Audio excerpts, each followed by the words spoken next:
Oke guys, kali ini kita akan mengomentari berita yang akan bahas tentang pengusutan kasus dari pengusiran paksa seorang nenek dari rumahnya sendiri. Nah, untuk mengerti konteksnya, mari kita bersama simak beritanya. Kita mulai videonya. Bagaimana kelanjutan pelaporan kasus pengusiran paksa Nenek Elina? Iya, Kita videonya tuh sapa ya. jurnalis Kompas TV, Kika Diusir secara Madona, dan paksa juru tuh kamera Misbahul Munir. sama Kika, selamat preman. petang. Bagaimana kelanjutan pelaporan kasus pengusiran paksa Nenek Elina? Ya, Cindy dan juga saudara, informasi terbaru yang kami terima dari pihak kuasa hukum Nenek Elina, ini rencananya besok pada hari Minggu pukul 1 siang, rencananya Nenek Elina akan dipanggil ke Mapolda Jawa Timur dengan kapasitas sebagai saksi untuk dimintai keterangan lebih lanjut. Tidak hanya Nenek Elina yang nantinya juga akan diperiksa, sejumlah saksi lain juga diperkirakan akan hadir untuk memenuhi panggilan dari pihak kepolisian daerah Jawa Timur dan juga untuk melengkapi pemberkasan yang saat ini, karena memang kalau berdasarkan informasi yang kami terima dari laporan yang juga telah diajukan pada tanggal 29 Oktober 2025 lalu, yaitu tentang dugaan tindak pidana pengerusakan. Sebelumnya sudah ada 6 orang yang telah diperiksa. Bahkan saat ini statusnya sudah naik dari penyelidikan menjadi penyidikan. Nah, pemeriksaan hingga saat ini rencananya ini akan dilakukan pada pukul 1 siang besok. Sementara itu, saudara, kalau kita melihat ke belakang bagaimana awal mula dari peristiwa ini terjadi, berdasarkan informasi yang kami terima dari Wakil Wali Kota Surabaya Armuji yang menyatakan bahwa peristiwa ini terjadi diawali pada tanggal 6 Agustus 2025 atau kurang lebih sekitar beberapa bulan yang lalu. Nah, pada tanggal 4 Agustus 2025, rumah dari Nenek Elina ini didatangi oleh sejumlah pihak, baik itu satu orang bernama Samuel dan juga ada beberapa orang yang diduga merupakan anggota dari organisasi kemasyarakatan. Lalu juga kemudian, 2 hari kemudian, setelah meminta agar Nenek Elina meninggalkan rumah tersebut, rumah yang ada di kawasan Lontar Sandikar Surabaya tersebut, Nenek Elina diminta untuk kembali 2 hari kemudian untuk meninggalkan rumah. Ada ultimatum yang juga kemudian disampaikan dari beberapa pihak ini.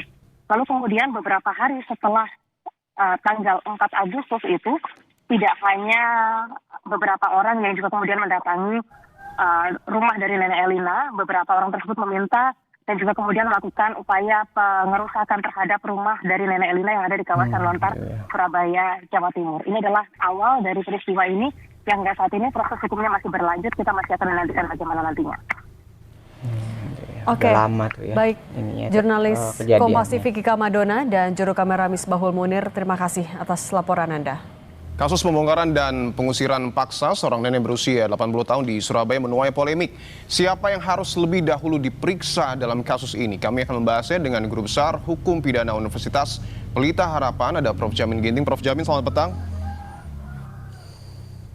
Selamat petang, Mas. Baik, Prof. Jamin, bahwa tadi informasi dari jurnalis Kompas TV yang ada di Surabaya menyebutkan bahwa kasus Nenek Elina ini sudah naik ke tahap penyidikan. Saya ingin minta tanggapan Anda terkait hal ini.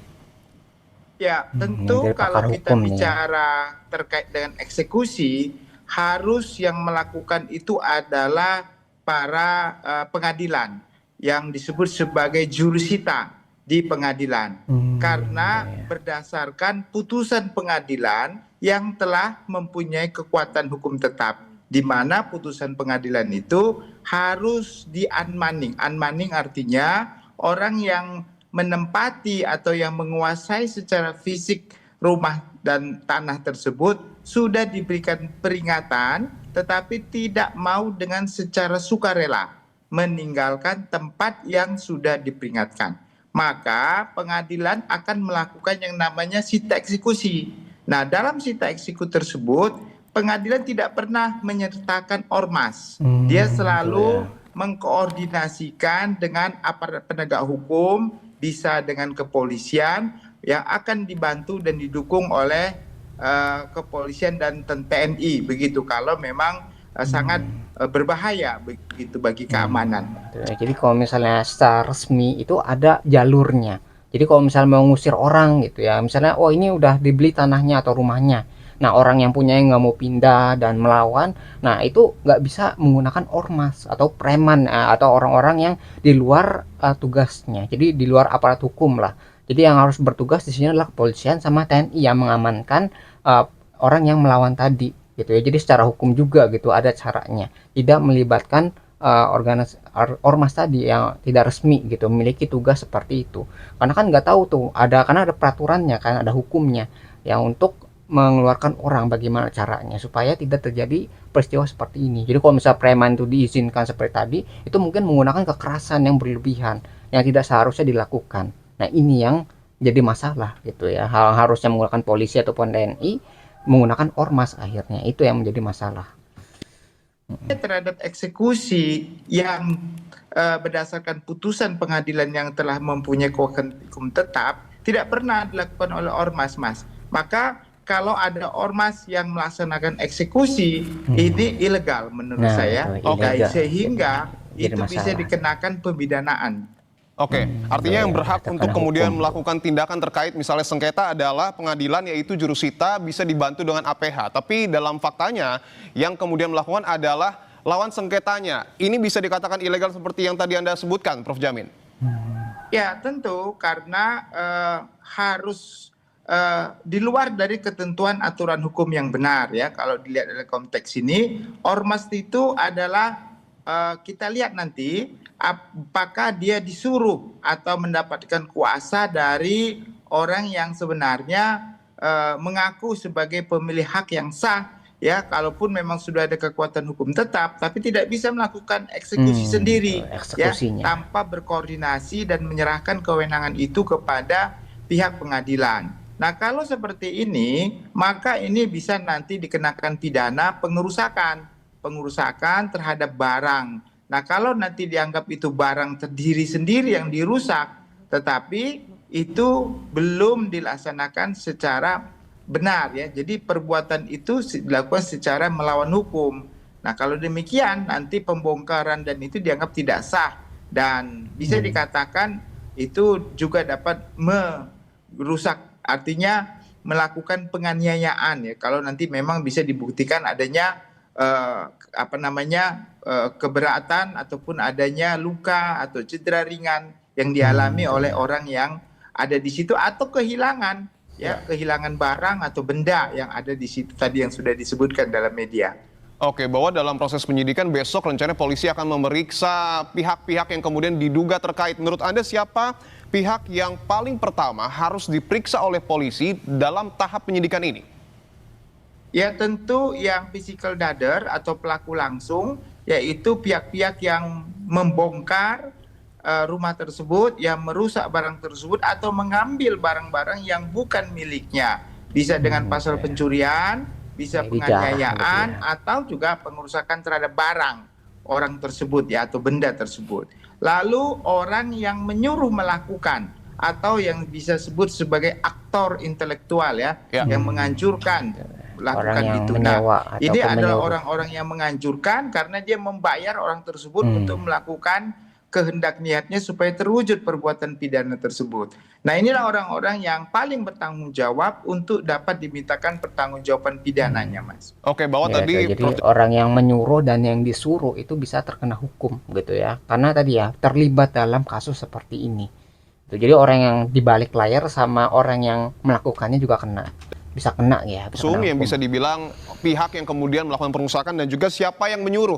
Tapi kalau kita cermati, Prof. Jamin, bahwa pihak dari lawan sengketa dari Nenek Elina ini juga dalam tanda kutip membantah, menyuruh, membantah juga, mohon maaf, ormas yang bersangkutan melakukan tindakan tersebut. Bagaimana kemudian polisi mempertimbangkan klaim-klaim ini?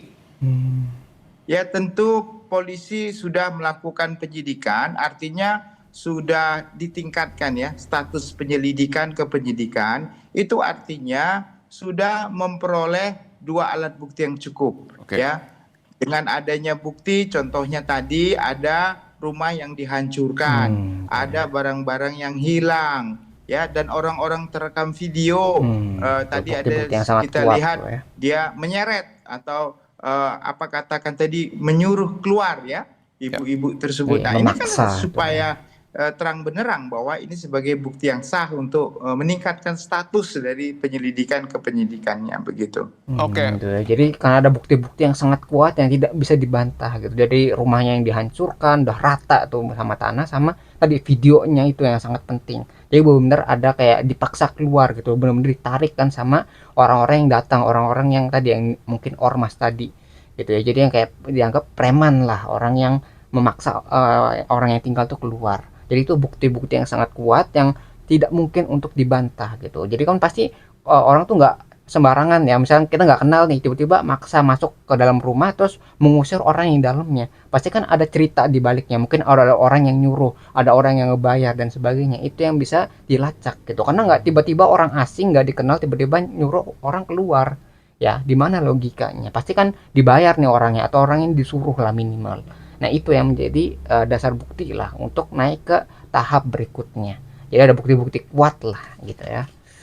Yang kiranya paling tepat untuk kemudian memberikan efek jera kepada terduga pelaku.